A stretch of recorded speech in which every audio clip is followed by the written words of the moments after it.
Hi there, welcome to Groww NRI, the one-stop destination for NRI-related matters like taxation, investments and fund transfers, and so much more. Today we'll talk about how NRIs can transfer money from NRO account to NRE or any other foreign account. So if you want to know in depth about how to make these fund transfers happen, keep watching.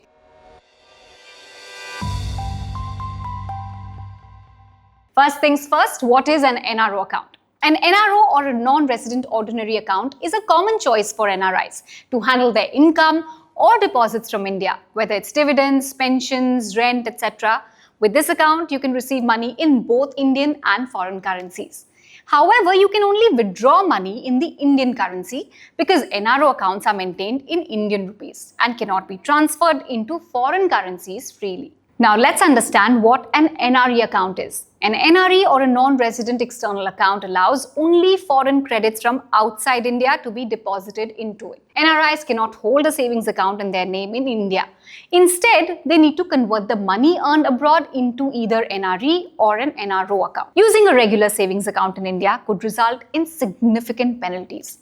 Therefore, opening an NRE or NRO account is a good option for NRIs. These accounts offer two main benefits. NRIs can transfer their foreign earnings to India easily, and they can keep their income from Indian assets within the country. NRO accounts have restrictions on repatriation. You can only transfer up to $1 million including taxes from NRO account in a financial year, while you can repatriate the interest earned without restrictions.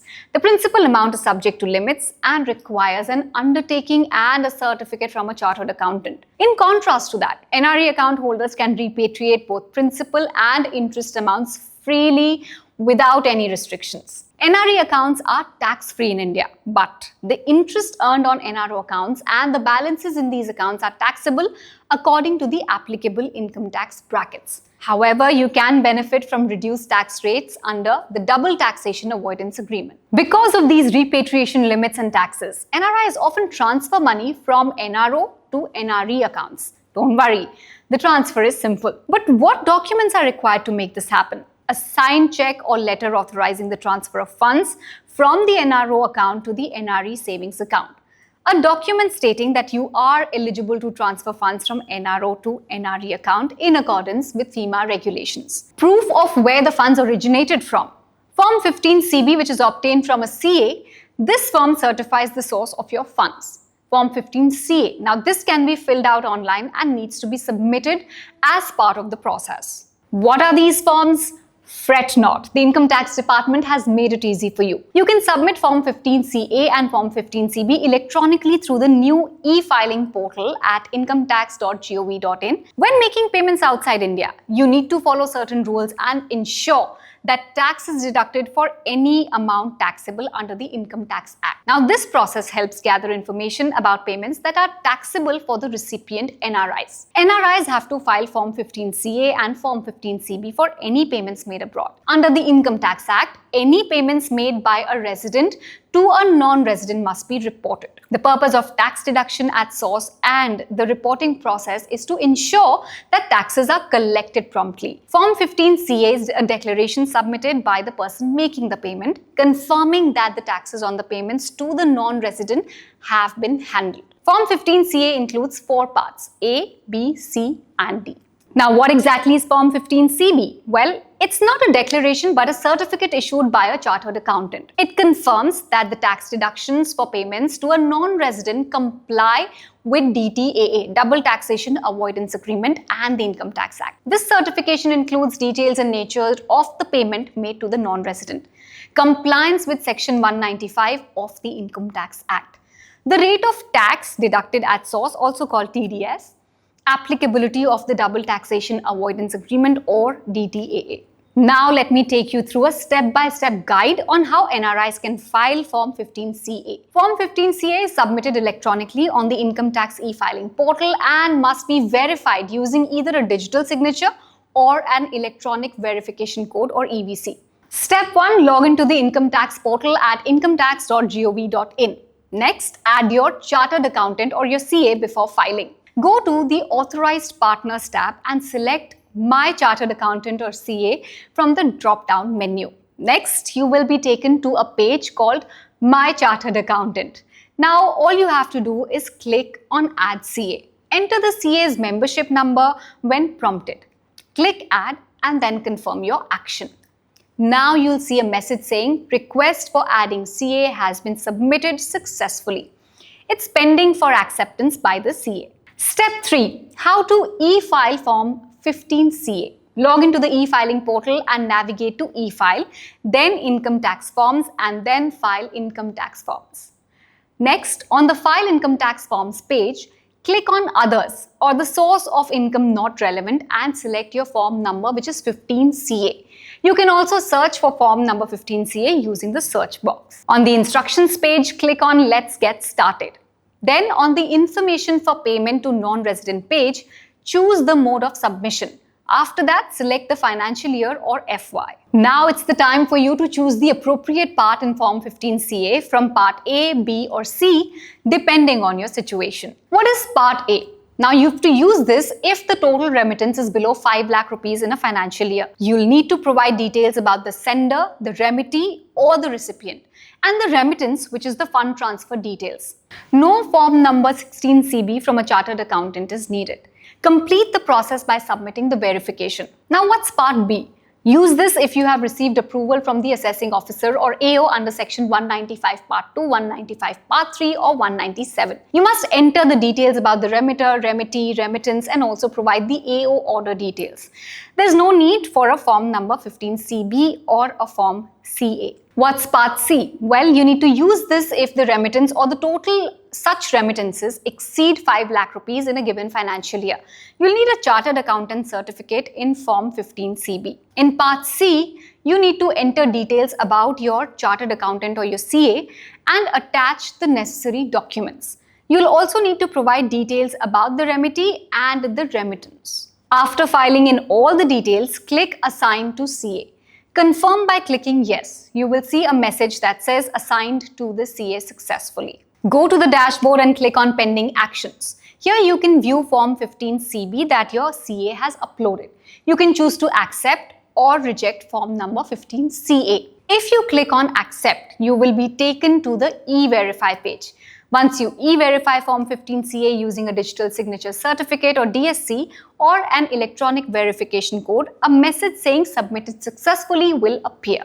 Part D is used if the remittance is not taxable under the Income Tax Act and no withholding tax needs to be deducted. In fact, in Part D, you need to enter details about the remitter, including their name, PAN status, residential status, contact information and address. You will also need to verify the person submitting Form 15 CA. Click on Save to proceed. Next, provide details about the remittee and then enter the remittance details.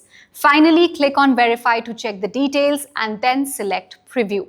After you've reviewed all the details under the Preview section, e-verify the form using a DSC or a digital signature certificate. Once the e-verification is done, you will see a success message with a transaction ID and an acknowledgement number. Do not forget to note down these numbers. They're very important.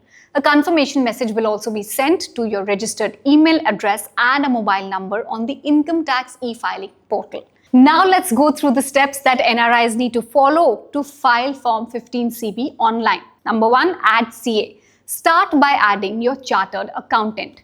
Then you go to the Authorized Partners tab and select My CA. Click on Add CA and enter the CA's membership number. After that, once the CA is added, they can complete the remaining process. Ensure that the CA's user account is registered as a CA account and not a regular account. Next, file your Form 15 CB. Under the e-file tab, go to Income Tax Forms and select File Income Tax Forms. Then choose from 15 CB and click on File Now. You can choose from the following options. Online, where you can fill the required details directly on the online form. Another one is offline or bulk upload. Use this option if you have a file generated from the offline utility. Then there's manual for forms digitized from manual filings between 7 June 2021 and 15th August 2021. Next step is e-verification. After filing out the form, you'll proceed to verify. Upload the CA's digital signature certificate or their DSC and submit this form. Once Form 15 CB is successfully submitted, it can be viewed and downloaded as well.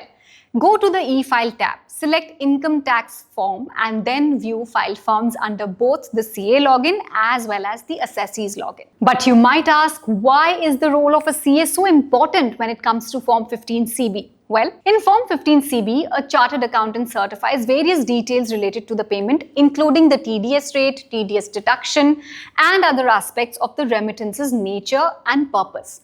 Essentially, Form 15CB serves as a tax determination certificate, where the CA reviews the remittance in terms of taxability provisions. Prerequisites for CAs for using this service? Well, number one is that the chartered accountant must be registered as a chartered accountant on the e-filing portal. The CA's PAN status should be active. The CA must have a valid digital signature or a DSC that has not expired. The taxpayer must have assigned Form 15CB Part C to the CA. We all know that filing these forms can often get too tedious, and hence it's common for us to make mistakes. Let me share some of those commonly done mistakes that can be avoided. Enter all your information correctly and double check. Ensure all details match between Form 15CA and Form 15CB. Double check bank account numbers, IFSC codes and other critical details. Note the deadlines for timely submission. Now here are some practical tips for NRIs for a smooth e-filing process. Inform your bank about the transfer and the required documents. Understanding bank-specific requirements is also very critical, and of course bank-specific processes too. Seek advice from experts, tax professionals or chartered accountants. Okay, now that's a lot of information to process, so let me quickly recap it for you. An NRO account is to handle NRIs income or deposits from India like dividends, pensions or rent. NRE account allows only foreign credits from outside India to be added into the account. You will need Forms 15CA and 15CB to transfer money from NRO to NRE accounts. Now, any payments made by a resident to a non-resident must be reported. The purpose of tax deduction at source and the reporting process is to ensure that taxes are collected promptly. Form 15CA is a declaration submitted by the person making the payment, confirming that the taxes on the payments to the non-resident have been handled. Form 15CB is not a declaration but a certificate issued by the CA. It confirms that the tax deductions for payments to a non-resident comply with the DTAA or Double Taxation Avoidance Agreement and the Income Tax Act. Now remember that the benefits of professional guidance can help you save time and avoid errors while ensuring compliance. Let's wrap up this video now, shall we? If you have more questions, feel free to drop them in the comment section. And before you go, please note that this video is for educational purposes only. Any information given in this video is not an endorsement or investment advice. If you found this video helpful, do not forget to hit like and subscribe to Groww NRI. Many thanks for watching.